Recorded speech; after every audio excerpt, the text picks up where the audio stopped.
ধন্যবাদ আর কৃতজ্ঞতা জানাই। খুব অল্প সময়ের মধ্যে আপনাদেরকে অবগত করেছি, আপনারা এখানে হাজির হয়েছেন, সেজন্য আপনাদের আবারও আন্তরিকভাবে ধন্যবাদ আর কৃতজ্ঞতা জানাই। আর আপনাদের মাধ্যমে আজকে ঢাকা ৮ আসনের সর্বস্তরের জনগণকে ধন্যবাদ জানাই মির্জা আব্বাসকে ৮ আসনে ধানে এসে নির্বাচিত করার জন্য। প্রিয় সাংবাদিক বন্ধুরা, আপনারা হয়তো নোটিস করেছেন কিছুদিন যাবৎ সোশ্যাল মিডিয়া অ্যাক্টিভ ব্যাপার খুব ঘুরপাক খাচ্ছিল ভোটের কিছু অনিয়ম নিয়ে। আমি সেই ব্যাপারটা নিয়ে কথা বলতে চাইনি কখনো, কিন্তু গতকালকে চ্যানেল আই বাংলাদেশ সংবাদপত্র প্রতিদিন নামে একটা প্রোগ্রাম হয়, এটা ঠিক 12টার সময়। সেখানে ইত্তেফাকের সম্মানিত সাংবাদিক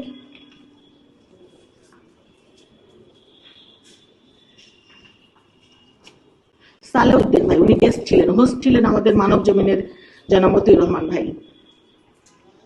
তিনি কিছু কথা বলেছেন। তিনি বলেছিলেন যে সিদ্ধেশ্বরী বয়েজ স্কুলের যে ঘটনাটা কেন্দ্র করে যে সোশ্যাল মিডিয়া যে খবরগুলো এসেছে সেটা নিয়ে তিনি বলতে চাচ্ছিলেন যে ওখানে আমি গিয়েছি, ওটা বৈধ ছিল, কারণ আমি নির্বাচনে যে প্রার্থী মির্জা আব্বাসের প্রধান নির্বাচনী এজেন্ট, সেজন্য আমি প্রার্থী যেটা করতে পারি, যে জায়গায় যেতে পারে সেই এক্সেসগুলো আমারও আছে, সেজন্য আমি যেতেই পারি, এটা আমার যাওয়াটা সঠিক ছিল এবং আমি যে তাদেরকে চার্জ করছি সেটাও সঠিক ছিল। কিন্তু তারপরে তিনি যেটা বলেছেন যে আমি যাওয়ার পরে যে অবৈধ ভোটগুলোকে বৈধ করানো হয়েছে সেটা নিয়ে নাকি মামুনুল হক সাহেব বলেছেন যে তার আসনেও বৈধ করা দরকার, সেটার পক্ষে উনি কথা বলেছেন। তো আমি আসলে সেই জিনিসটা ক্লিয়ার করার জন্য আজকে আপনাদেরকে ডেকেছি।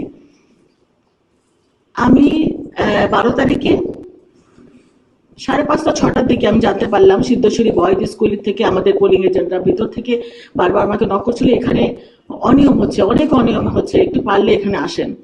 আমি তখন দৌড়ে চলে গেলাম, গিয়ে আমি দরজা নক করছি, বারবার নক করছি, অনেকক্ষণ, প্রায় আধা ঘন্টা পরে দরজাটা খুললো, ভিতরে যেতে দিবেই না। তারপরে গেলাম, ওখানে প্রিজাইডিং অফিসার ছিল শামসুল ইসলাম, ইসলামী ব্যাংকের, এবং প্রায় 5-6 জন বিদেশি পর্যবেক্ষক ছিলেন ওই রুমটার মধ্যে।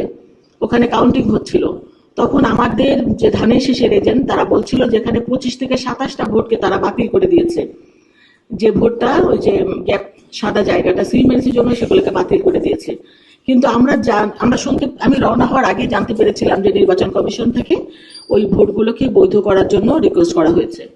তখন আমি প্রিজাইডিং অফিসার শামসুল ইসলামকে বললাম যে এই ভোটগুলো তো নির্বাচন কমিশন থেকে বৈধ করার জন্য বলা হয়েছে। উনি বললেন যে আমরা এরকম কোনো নির্দেশনা পাইনি। তখন রিটার্নিং কর্মকর্তা এই সময় আমার মোবাইলে ফোন দিলেন। আমি তখন বললাম যে ভাই, এখানে তো রিটার্নিং কর্মকর্তা শামসুল ইসলাম, উনি কথা শুনতে চাচ্ছেন না, উনি এগুলোকে মানতে রাজি না।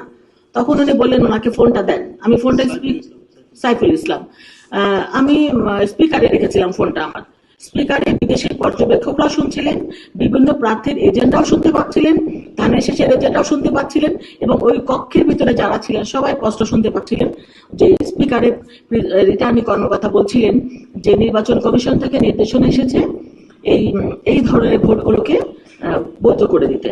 এখন এটা বাস্তবায়ন করবেন কি না করবেন সেটা সম্পূর্ণ আপনার ব্যাপার। তারপর উনি ফোনটা রেখে দিলেন। সেই শামসুল ইসলাম বললেন যে আমি এটা মানতে রাজি না। আমি বললাম আপনি কেন মানবেন না? বললো আমি নির্বাচন, আমার সাথে সরাসরি কথা হয়নি, অন্য কারো, আমার উপরেও একজন কর্মকর্তা আছেন ম্যাজিস্ট্রেট, তিনি আসুন, তারপরে আমরা ডিসিশন নেব। তা আমি বললাম সেই ম্যাজিস্ট্রেটকে কল করেন।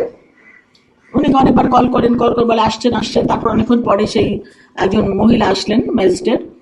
উনি এসে, ওনার নামটা আমার ঠিক খেয়াল নেই, সাম আফরোজা হবে, উনি এসে বললেন যে না, এই ভোটগুলো সব বৈধ হবে, বৈধ করে দেন। কিন্তু তারপরে ওই শামসুল ইসলাম কিন্তু বললেন যে না, এই ভোট, উনি ওনার সাথে তর্কাতর্কি করলেন, মানে বললেন যে বৈধ হবে না।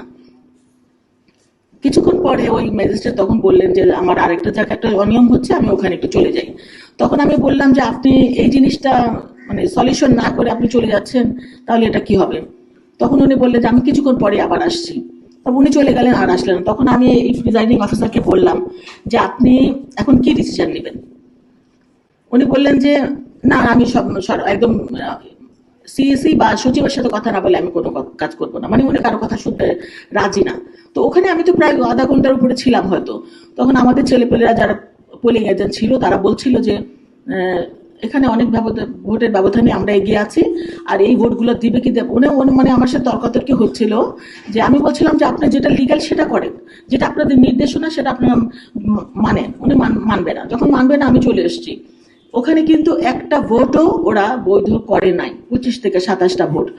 এবং আমার কাছে তারপরে 7:30 8টার দিকে ফোন আসছিল আমাদের পোলিং এজেন্টদের, যে আমাদেরকে এখন জোর করে বের করে দিচ্ছে, লাইট অফ করে দিয়েছে, সিগনেচার নিয়ে নিয়েছে, আমাদের এখন আর কিছু করার নাই। এই সাইফুল ইসলাম সবাইকে তারপরে বের করে দিয়েছে, লাইট অফ করে দিয়েছে, এবং একটা ভোটও ওখানে বৈধ হয় নাই। তো যেটা সোশ্যাল মিডিয়ায় ছড়াচ্ছে যে আমি যাওয়ার পর ভোটগুলো বৈধ হয়েছে, আর তারপরে মির্জা আব্বাস নির্বাচিত হয়েছে, এটা ঠিক নয়। আমি আমি আমি মানে ভেবেছিলাম না, ভাবছি মানে এটা নিয়ে যে আপনাদের সাথে কথা বলতে হবে, এটা আমি আশা করি নাই। কিন্তু কালকে যখন আমি ওই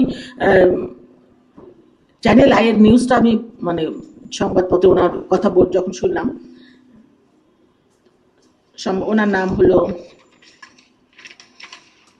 ইত্তেফাকের সাংবাদিক সালেউদ্দিন ভাই, উনি বলছিলেন যে আমি গিয়েছি এবং আমি যাওয়ার পরে ভোটগুলো বৈধ হয়েছে, তাহলে অন্য জায়গায় ভোট কেন বৈধ হবে না। এবং আমি গিয়েছি, এটা রাইট আছে, এটা উনি বলছিলেন যে উনি গিয়েছে, ওটাও ঠিক আছে, এবং ভোটগুলো বৈধ হওয়া দরকার, এটাও ঠিক আছে।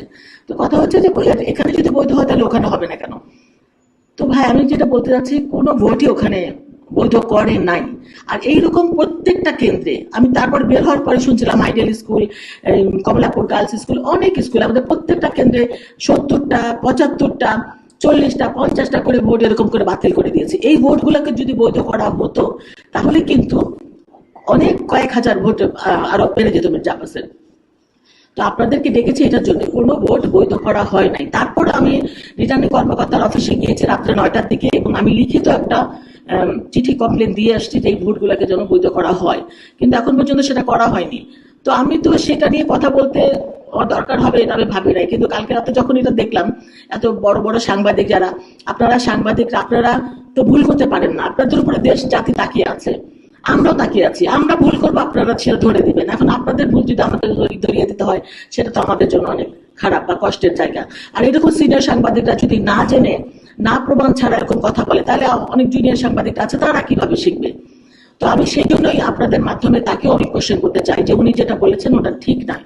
উনি হয়তো জানেন না, উনি সঠিক তথ্যটা জেনে ওনার কথা বলা দরকার ছিল, যে ওই কেন্দ্রের নয় এবং কোনো কেন্দ্রে ভোট কোনো বৈধ করা হয় নাই।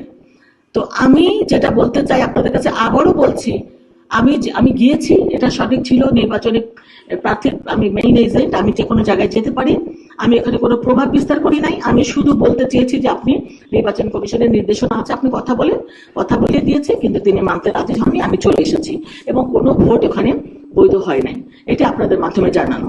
তো আমি এমন এমন জায়গায় সবাই যে ইসলামী ব্যাংকের যে প্রিজাইডিং অফিসার দেওয়া হয়েছে, যারা যে না বলবে, না বলে নাটাও মানে লাউডলি বলার শক্তি নেই তাদের।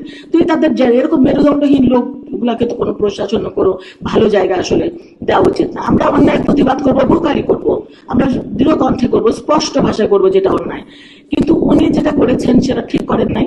আর এই বড় বড় সাংবাদিকরা আমিও বলবো, আপনারা একটু জেনে শুনে কথা বলবেন ইনশাল্লাহ। সবাই তো সমান হয় না, বড়দের দেখে ছোটরা শিখে। আমরা যদি বড়রা যদি ভুল করে তাহলে ছোটরা কি শিখবে? এটাই আপনাদের কাছে বলার ছিল। যে আপনারা, আমি আশা করছি আপনাদের মাধ্যমে সারা বাংলাদেশ দেশবাসী যাতে জানতে পারবে যে এই জিনিসটা আসলে হয়েছে। আমি যাওয়ার পর কোনো ভোট এখানে বৈধ হয় নাই, এবং আমি না যাওয়াতেও কোনো কেন্দ্রে কোনো ভোটই বৈধ করেনি। ওরা যদি করে সেটা ভালো, তাহলে